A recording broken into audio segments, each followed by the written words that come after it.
यह आदमी को आज भी जंगल में अकेला रहना बहुत पसंद है। सामने खड़ा ये हजारों साल पुराना पेड़ उसे बेहद पसंद आया। इस पेड़ को एक आश्रय में बदलने का फैसला किया। विक्टर ने सबसे पहले सामने की सारी झाड़ियां साफ की। जैसे ही उसने एक साफ सुथरी जगह बना ली, पेड़ के अंदर कई जड़ें फैली हुई थीं, लेकिन विक्टर के लिए ये कोई बड़ी बात नहीं थी। उसने अंदर का हिस्सा बढ़ाना शुरू किया। समय धीरे धीरे बीतता गया और उसने एक समतल भूमि तैयार कर ली। फिर वह जंगल में गया और एक मोटी लकड़ी के लट्ठे को काट लिया। ये लट्ठे कंटेनर बनाने के लिए सबसे बढ़िया थे, जिससे आश्रय बनाने का काम तेज हो सके। पहले उसने लकड़ी के बीच में एक बड़ा सा खांचा बनाना शुरू किया। फिर उसने अंदर जमा हुए बुरादे को निकाल दिया और एक सही आकार का कंटेनर बन गया, जो कि जंगल में बहुत काम आ सकता था। उसने कंटेनर में चिपचिपी मिट्टी डाली और उसमें थोड़ी सी पानी मिलाई और जल्द ही मिट्टी का लेप बनकर तैयार हो गया। विक्टर ने पहले एक फायरप्लेस बनाने का सोचा, क्योंकि जंगल की रातों में बहुत ज्यादा ठंड होती है और एक गर्म रखने वाली जगह होना सबसे जरूरी था। धुएं की निकासी को ध्यान में रखते हुए वह फिर से जंगल में गया और एक खोखले पेड़ को काटा,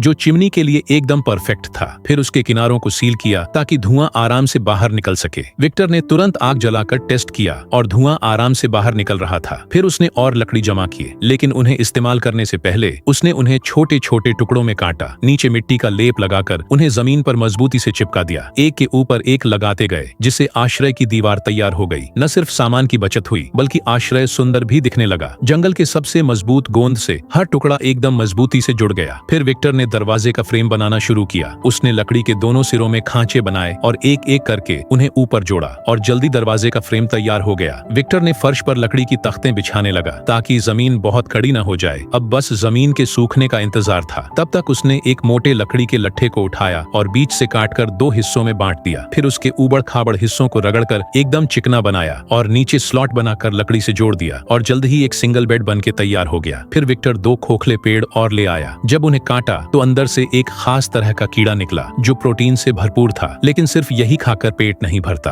अपने जंगल अनुभव के कारण उसे हमेशा खाना मिल ही जाता था। जैसे सामने ये फल, लगता है कि 30 साल के विक्टर को 29 साल का जंगल का अनुभव है। बचा हुआ फल वो रात के खाने के लिए ले गया। फिर कीड़ों को एक साथ पतली लकड़ी में डाल दिया और ठंडी हो चुकी आग पर सेंकने लगा। बस कुछ बार पलटना पड़ा, जब तक कि दोनों तरफ सुनहरी परत न आ गई।